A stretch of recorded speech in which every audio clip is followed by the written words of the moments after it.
भरत की माँ को सिर्फ न्याय चाहिए। उनको अपने बेटे की जान के बदले में जो लोग उसमें इन्वॉल्व थे उनको कठोर से कठोर सजा मिले। माता जी सिर्फ यही कह रही हैं। भरत का माता का कहना है कि जब तक सम्राट सरकार रहेगी तो मेरे बेटे का न्याय नहीं। देखिए, ये अब न्यायालय तय करेगा। न्यायालय के पास बहुत कहते हैं ना कि बहुत इनहेरेंट पावर है।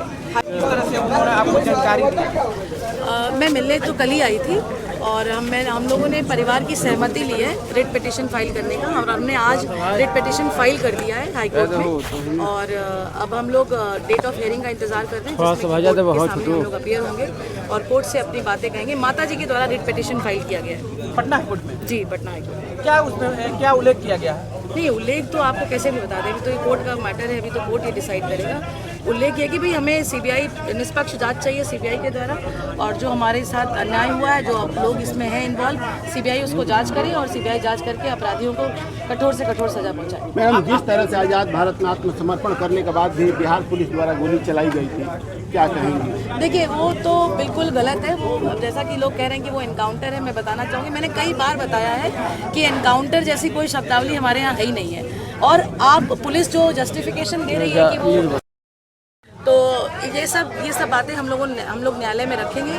और हमें उम्मीद है कि जो भी लोग इसमें मिले हुए थे, जो भी जिनकी वजह से भी हुआ, न्यायालय उन लोगों को जरूर सजा देगा, और हम लोग उसके लिए पूरा एकदम मेहनत कर रहे हैं। भरत की माँ का क्या कहना है? भरत की माँ को सिर्फ न्याय चाहिए। उनको अपने बेटे की जान के बदले में जो लोग उसमें इन्वॉल्व थे उनको कठोर से कठोर सजा मिले। माता जी सिर्फ यही कह रही हैं। भरत का माता का कहना है कि जब तक सम्राट सरकार रहेगी तो मेरे बेटे का न्याय नहीं। देखिए, ये अब न्यायालय तय करेगा। न्यायालय के पास बहुत कहते हैं ना कि बहुत इनहेरेंट पावर है। हाईकोर्ट के पास जो पावर है, मैं कह दूँ, कोर्ट कुछ भी डिसाइड कर सकता है। तो ये मैटर थोड़ा सा वेट करते हैं, कोर्ट में जाता है, कोर्ट पे सुनवाई होती है, और कोर्ट आप सभी लोगों को बहुत जल्दी हम अपडेट करेंगे कोर्ट में क्या।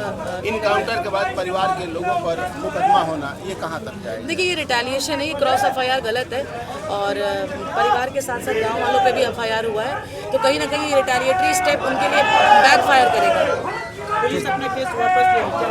नहीं, पुलिस इस तरह से केस वापस नहीं लेती। हम लोग उस केस में भी, जो अलग से केस हुआ, उसके लिए भी हम लोग क्रिमिनल रिट फाइल करेंगे और उसको भी क्वैश कराने की कोशिश करेंगे। परिचय बता दीजिए मैडम, न्याय दिलाने में कितना दिन लगेगा भरत? देखिए, मुझे उम्मीद है कि 7 से 8 दिन में हम लोगों का केस लिस्ट अप होगा, और अर्जेंट मैटर है तो कोर्ट जो है इसको जल्द से जल्द उसकी हियरिंग आप जुडिशरी से जुड़ी हुई हैं, इस देश में लोकतंत्र की बात हो रही है, इसमें जनता को मालिक कहा जाता है, कर्मचारी, अधिकारी, शासन प्रशासन को जनता का सेवक कहा जाता है। उसी देश में आत्मसमर्पण करने वाले व्यक्ति पर गोली चला दी जा रही है, क्या कहें सर? सवाल पूछना भी अब देश के लिए इतना अपराध है? बिल्कुल नहीं है, बिल्कुल अपराध नहीं है। और मैं कहना चाहूँगी आप सभी लोगों के चैनल के माध्यम से कि अगर इस देश का युवा किसी भी मुद्दे पे आवाज़ उठाता है तो ये तो देश का सौभाग्य है, क्योंकि ये देश जो है, भारत देश युवाओं का देश है। और अगर हम अपनी बातों को नहीं रख पाएंगे, हम अपने अधिकारों का मांग नहीं करेंगे, और इस तरह की अगर एनकाउंटर होने लग जाएगा तो युवा तो वैसे भी बेकार हो जाएगा। सवाल पूछना तो बिल्कुल लोग बंद कर देंगे। बिल्कुल बंद कर देंगे।